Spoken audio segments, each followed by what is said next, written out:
사실 지난주에 우리는 교회의 본질에 대해서 아마 말씀을 들었을 것입니다. 왜 교회가 다 개개인이 교회이기도 하지만 또 다른 한편으로는 어떻습니까? 우리 같은 개개인이 교회가 또 모여서 하나의 믿음의 공동체가 된다고 할 것입니다. 근데 여기서 놓치면 안 되는 한 가지가 있습니다. 믿음은 결코 홀로 할 수 없다는 사실입니다.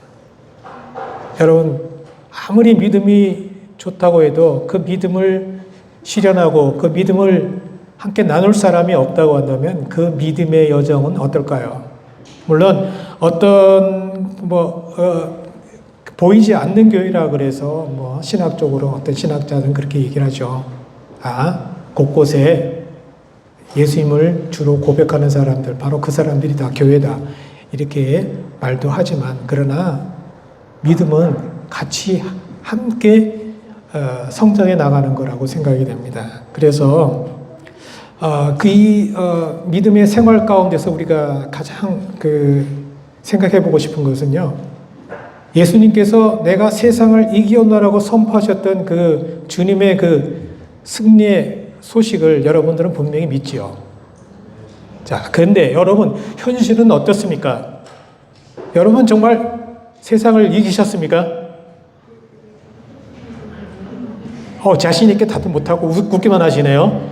세상을 이길 수 있어야 되죠. 사실 예수님이 이겼는데 우리가 세상을 이겼는데, 그런데 사실은 그렇지가 않습니다. 우리는 이 아픈 현실을 매 순간마다 무기력함을 느낄 때가 또 많이 있지 않습니까?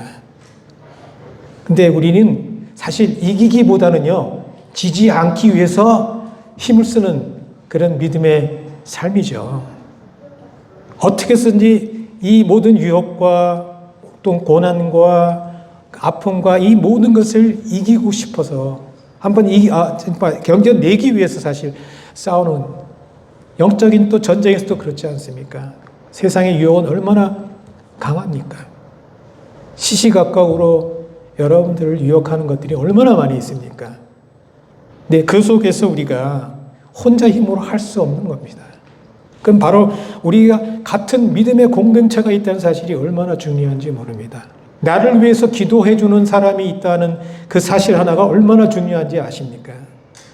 그래서 믿음은 혼자 절대, 그 믿음의 여정은 혼자 절대 할 수 없는 것이라는 거죠.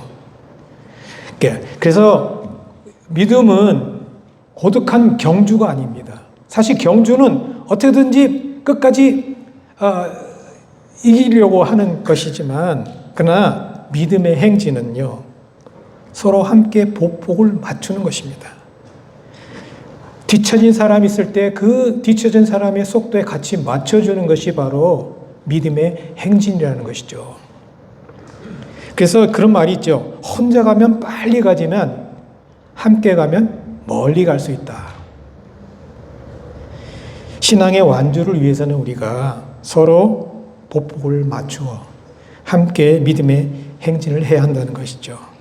그것이 바로 이 땅에 존재하는 교회의 목적이 아닌가 생각이 됩니다. 교회가 해야 할 일들이 너무 많지만, 그러나 가장 우리가 기본이 안 돼 있다고 한다면은 구제와 선교와 이 모든 것들이 사실 제대로 이루어지겠습니까? 바로 우리가 이와 같은 기본적인 자세가 필요하다는 것이죠.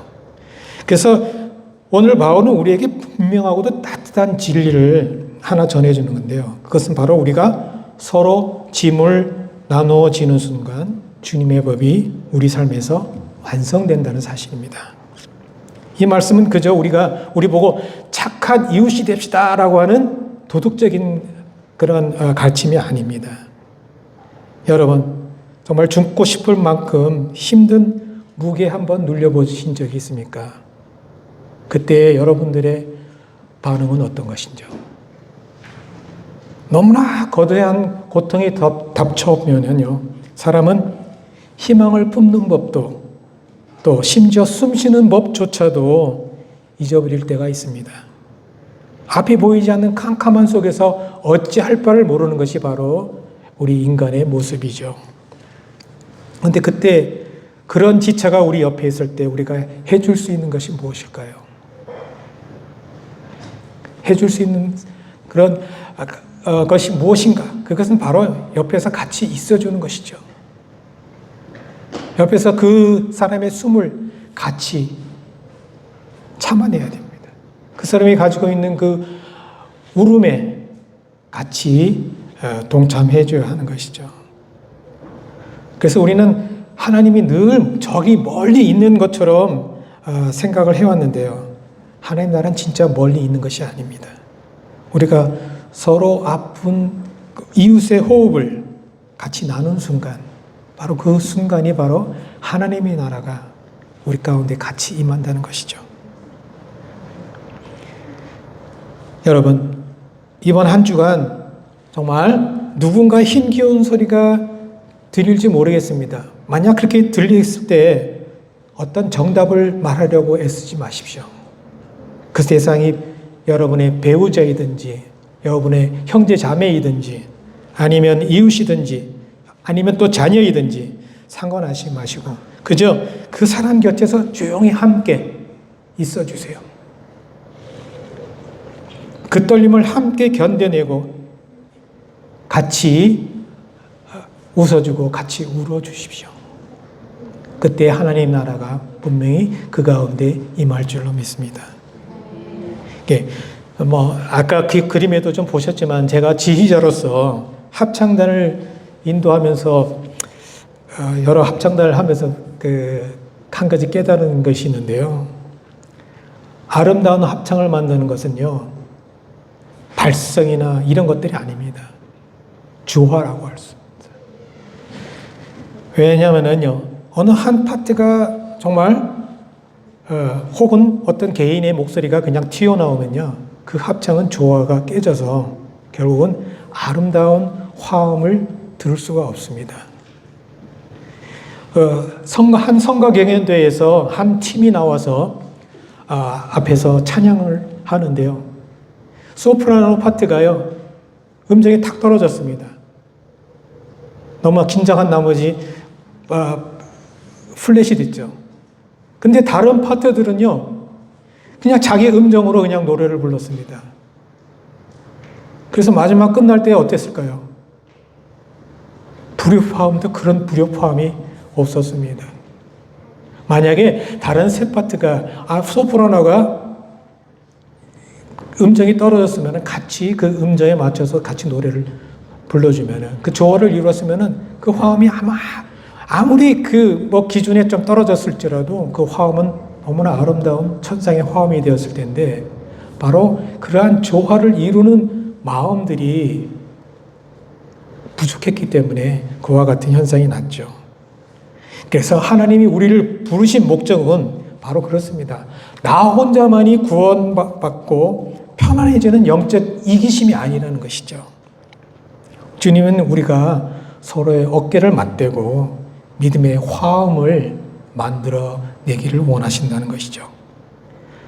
오늘 우리가 가슴에 새기는 그리스도의 법이라고 하는 것은 성경책 속에 그냥 박혀있는 그냥 문장이 아니라는 것이죠. 과거의 율법은 형제의 허물이 드러났을 때 정죄의 도를 들어서 정죄했습니다. 그러나 오늘날 우리의 그리스도의 법은요, 짊어진 죄짐의 무게를 발견하고 그대로 나의 어깨를 밀어 넣어서 함께 도와주는 것입니다. 본문 2절의 핵심 단어인 이 서로라는 단어가요, 신약 성경에 보면요 100번 이상이 등장하고 있습니다. 그래서 그중 구체적인 명령형으로 쓰인 것만 해도 59번입니다. 그저 단순히 서로가 아니라 서로 이렇게 해라, 저렇게 하라는 것을 우리에게 명령하고 있는데요. 그러니까 그리스도인의 삶은 결코 독주가 아니라 합창이라는 것이죠. 저는 이 화음이 우리 믿음의 행전 속에 4가지 색깔로 연주되기를 바라서 4가지로 한번 나눠봤습니다. 첫 번째는 조율의 화음이라는 것이죠. 이 화음은 십자가의 주파수에 우리를 맞추는 바로 시작이라고 하는 것이죠. 우리는 노래하기 전에 반드시 음정을 맞추는 조율의 시간을 가지게 되는데요. 이 공동체의 조율은 내 목소리 톤을 높이는 것이 아니라 주님의 사랑이라는 기존 음에 우리의 목소리를 맞추는 것이죠. 요한복음 13장 34절 말씀해 보면요. 새 계명을 너희에게 주노니 서로 사랑하라. 내가 너희를 사랑한 것 같이 너희도 서로 사랑하라.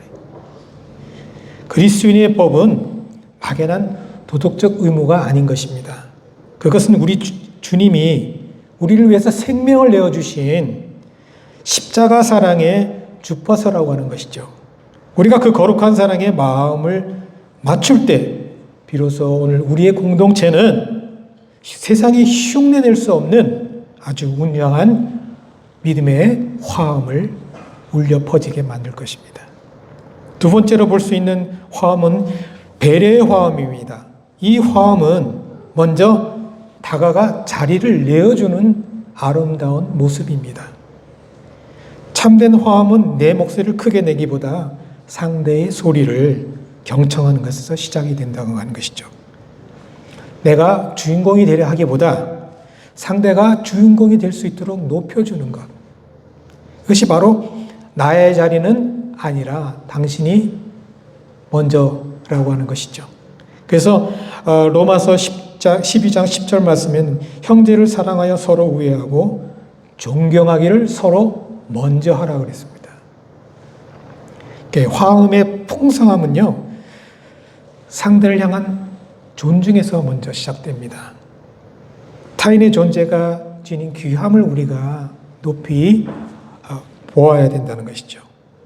그리고 그 타인이 마음껏 자신의 노래를 부를 수 있도록 따뜻한 배려의 공간을 우리가 주어야 한다는 것이죠. 그때 우리의 소리가 합쳐져서 아름다운 또 화음이 된다는 것이죠. 이것이 바로 배려의 화음이라고 할 것입니다. 또 세 번째로 볼 수 있는 것은 인내의 화음이죠. 이 화음은 불협화음을 품어서 끝까지 기다려주는 사랑이라고 하는 것이죠. 합창 중에 누군가 음정을 놓치거나 정말 낮은 음을 낼 때 가장 위대한 사랑은 무엇입니까? 그를 비난하기보다는 그의 낮아진 음정에 내 소리를 포개어 준다는 것이죠. 그래서 에베소서 4장 2절이나 골로새 3장 13절에 말씀해 보면요. 사람 가운데서 서로 용납하고 또 주께서 너희를 용서하신 것 같이 너희도 그러하라고 이렇게 우리에게 말씀하고 있습니다. 지체의 부족함이 드러날 때 날카로운 비판의 칼을 들기보다는요. 그가 다시 본연의 자세로 돌아올 때까지 묵묵히 곁을 지켜줘야 한다는 것이죠. 네 번째로는 나눔의 화음이라고 할 것입니다. 이 화음은요, 우리가 갖고 있는 어깨의 헌신으로 완성하는 생명의 노래라고 할 것입니다. 그러니까 진정한 화음은 입술의 고백을 넘어서 어깨의 헌신으로 연결된다는 것이죠. 지친 형제의 마른 손을 붙잡고 또 고단한 자매의 한 식탁을 사랑으로 채울 때 우리 노래는 비로소 세상을 치료하는 능력을 갖게 될 것입니다. 그래서 베드로전서 4장 9절과 5장 16절에도 보면 여기 서로에 관련되어 있는 또 마지막 네 가지만 저희가 얘기했지만 서로 대접하기를 원망 없이 하고 또 서로 기도하라 이렇게 말씀하고 있습니다. 따뜻한 밥 한 끼 나눔과 간절한 중보 기도는요. 형제가 짊어진 바위 아래로 내 어깨를 밀어넣는 아주 구체적인 사랑의 표현이 될 것입니다. 사랑하는 성도 여러분, 오늘 본문은 바울께서 우리에게 그리스도의 법을 성취하라고 권면하고 있는데요. 여기서 성취라고 하는 말은 이게 단순히 숙제를 끝내듯이 규칙을 다 지켰다는 그런 뜻이 아닙니다. 이 단어의 원어적 뿌리에는요, 텅 비어 있는 그릇을 아니면 또 부족한 부분을 메고 준다라고 하는 그런 의미를 갖고 있습니다. 사랑하는 여러분, 우리는 늘 자신의 부족함을 부끄러운 흉터로 여기고 있습니다. 그리고 그것을 한번 어떻게 해서든지 꽁꽁 숨기려고 애쓰지는 않는가요? 하지만 기억하십시오. 그 빈틈은 결함이 아니라는 것입니다. 형제의 사랑이 내 삶으로 밀려 들어올 수 있는 거룩한 그러한 문이라는 것이죠. 만약 내가 모든 것을 다 가진 완벽한 존재였다고 한다면 타인의 따뜻한 손길이 나한테 머물 수 있는 여력이 없죠. 그런 자리가 하나도 없을 것입니다. 그러나 나의 빈틈 덕분에 형제는 사랑을 베풀 기회를 얻게 되고 나는 그 사랑을 겸손히 받아들일 수 있고 또 비로소 그 우리 사이에는 하나님의 정말 진중한 평강이 우리 가운데 흐르게 될 것이라는 것이죠. 우리가 각자 떼어놓고 보면 어떻게 보면요 그저 울퉁불퉁한 돌덩이 같일지 모르겠습니다.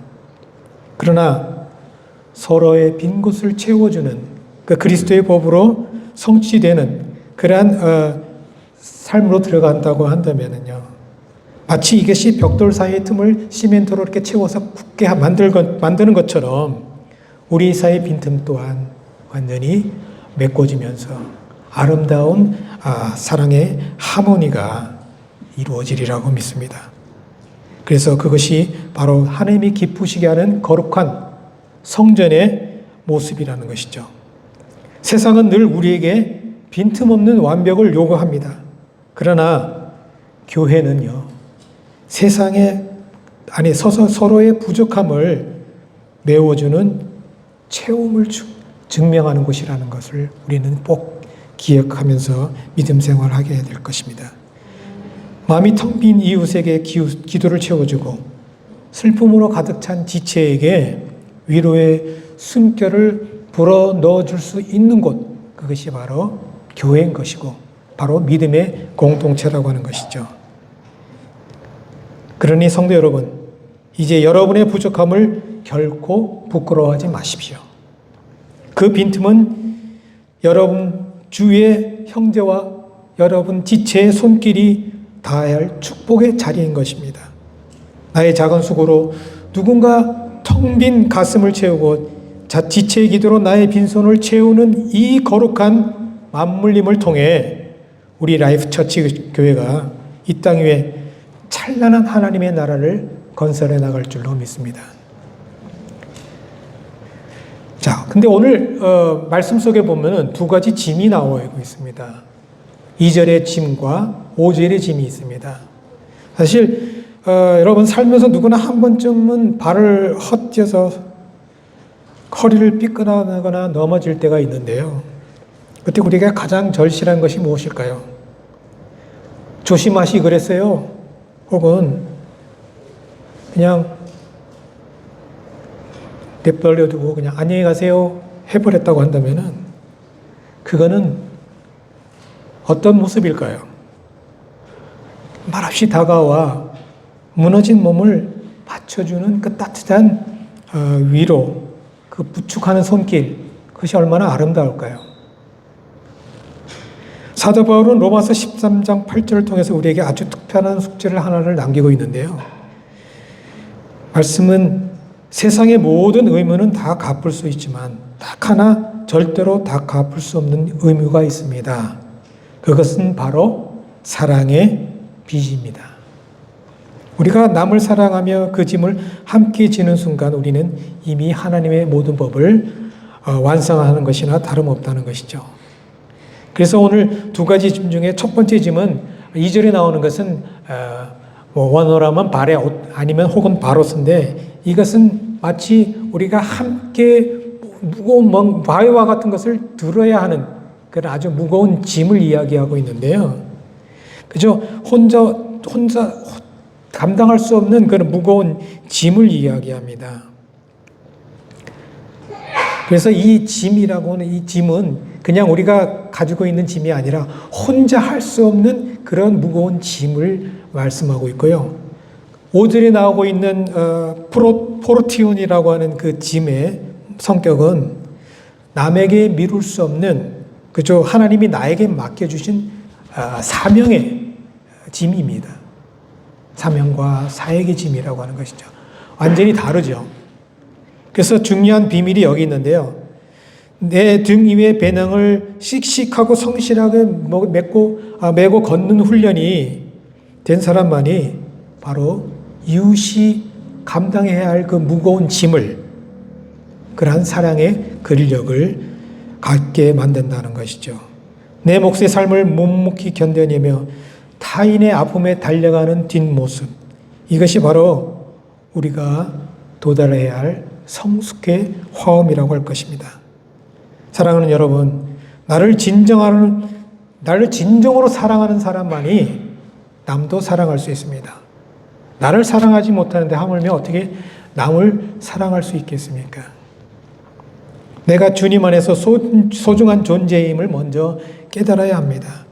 그래야 비로소 내 곁에서 바위와 같은 무거운 짐을 지고 있는 형제와 자매를 발견할 수 있고 그들에게 다가갈 수 있는 것입니다. 이번 한 주간 내 배낭은 기쁘게 메고 형제의 바위에는 기꺼이 어깨를 빌려주는 사랑의 근력을 키워보시지 않으시겠습니까? 그 맞닿은 어깨 사이에서 주님이 약속하신 율법의 완성, 즉 사랑의 꽃이 분명히 피어날 것입니다. 그런데 솔직히 한번 자문해 보겠습니다. 내 작은 배낭 하나도 무거워 쩔쩔매는 우리가 어떻게 남의 거대한 바위까지 들어줄 수 있을까요? 인간적인 의욕만으로는 금방 지쳐 원망만 남게 될 것입니다. 그래서 우리는 주님의 따뜻한 초대를 가슴에 새겨야 합니다. 그것은 다름 아닌 마태복음 11장 28절로 30절까지 나온 말씀이죠. 나의 멍에를 메고 내게 배우라. 내 짐은 가볍고 내 멍에는 쉬움이라. 여러분, 이스라엘 당시의 멍에는요, 소 한 마리가 홀로 매는 것이 아니라고 합니다. 힘세고 노련한 소와 아직 어린 소가 같이 함께 매는 그런 구조였다고 합니다. 그래서 우리가 이 멍에라고 하는 것을 우리가 잘 물론 아마 지난번에 유드리 목사님도 한번 이거에 대해서 한번 말씀해 주셨던 적이 있는 것 같은데요. 사실 우리가 형제의 고통을 나눠진다라고 하는 것은요, 내가 대단해서가 아니라는 것이죠. 사실 그 짐은 이미 주님께서 우리 대신에 먼저 지고 계신다는 것이죠. 그렇죠? 우리는 숙련된 소로서 우리의 그 멍에를 지는 그 주님의 우리의 어깨를 살짝 얹어서 다른 지체의 어려움과 작은 지체의 그 무거움을 우리가 같이 나누어 주는 것이죠. 그래서 주님과 함께 멍에를 매면 분명히 신비로운 일들이 벌어질 것입니다.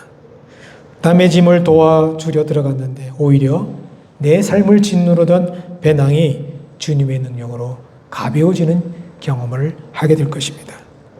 내 어깨를 내어줄 때 내 영혼이 비로소 안식을 누리고 형제의 눈물을 닦아줄 때 내 눈에서 기쁨이 터지는, 이건 아주 역설적인 표현이죠.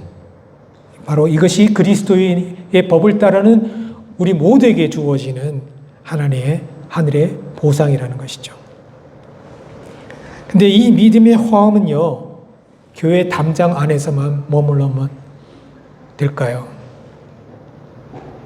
아프리카 선교의 개척자 데이비드 리빙스턴은요, 질병과 절망 속에서도 철수를 권유하는 본국의 사람들에게 이렇게 말했습니다.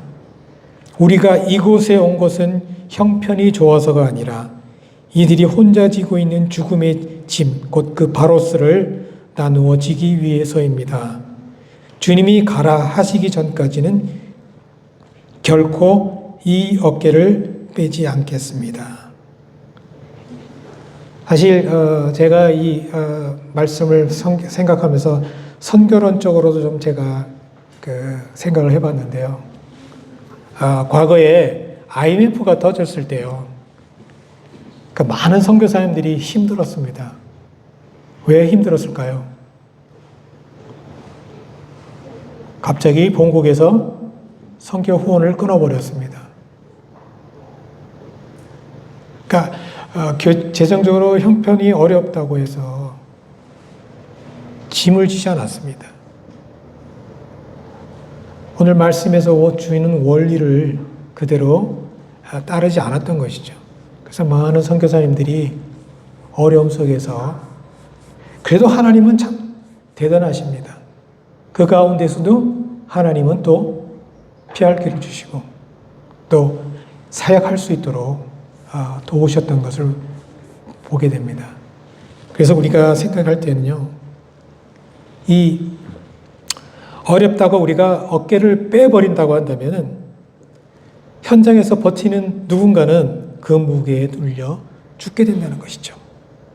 교회가 세상의 아픔 속으로 들어가 어깨를 맞들 때 사람들은 비로소 예수 그리스도라고 하는 생명을 발견하게 된다는 것입니다. 이 원리를 우리 라이프 처치 교회는 잊지 않았으면 좋겠습니다. 그리고 또 우리 라이프 처치 교회는 비록 도움도 받기도 하지만 외부로 또 선교를 하는 참 아름다운 그런 교회 공동체인 것을 참 저는 굉장히 기쁘게 생각하고 굉장히 앞으로도 더욱더 큰 사역을 감당할 수 있는 교회가 되리라고 믿습니다. 정말 생명을 살리는 일에 우리가 짐을 서로 나눈다고 하는 것, 이것은 바로 하나님께서 우리에게 오늘 라이프 처치 교회를 향한 하나님께서 주시는 말씀이라고 믿습니다. 사랑하는 여러분, 이번 한 주간 아주 작은 일부터 한번 시작해 보기를 원합니다. 지친 동료의 이야기를 들어주시고 힘든 지체에게 밥 한 끼 대접하면서 무엇보다 서로를 위해 집중적으로 기도하기를 바랍니다. 또 우리 성도님들도 한 분씩 좀 지금 그분이 형편과 처지가 어떤지는 잘 모르시겠지만 그분의 이름을 부르면서 매일 아니면 매주 한 분씩 우리 이 정도의 인원이면은 거의 한 1년 동안 돌아가면서 한 번을 위해서 집중적으로 기도해 주시지 않을까요? 요한 3서 1장 2절 말씀에 보면요, 사랑하는 자야 내 영혼이 잘된 같이 내가 범사에 잘되고 강건하기를 간구하노라고 요한 사도가 얘기했던 것처럼 그 말씀에 입각해서 한번 여러분은 한 분 그분의 형편과 처지를 자주 생각하지 마시고 그분을 위해서 이 말씀에 기초해서 한번 기도해 주시면 어떨까. 그래서 우리 교회가 더욱더 성숙한 교회로 누구 하나도 정말 어떤 세파에도 흔들리지 않고 또 세파에 흔들릴지라도 서로 어깨를 맞대주며 서로의 짐을 나누어주는 그런 아름다운 정말 믿음의 화음을 나타내는 그런 공동체가 되기를 간절히 소원합니다. 그래서 여러분의 각자의 배낭을 성실히 메고 서로의 바위를 사랑으로 맞들고 주님의 멍에 아래서 발을 맞추시기를 바랍니다. 그곳에서 세상이 감동하는 믿음의 화음이 멀리 널리 울려 퍼질 것입니다. 우리 라이프 처치가 세상을 살리는 생명의 통로가 되기를 주님의 이름으로 간절히 축원합니다.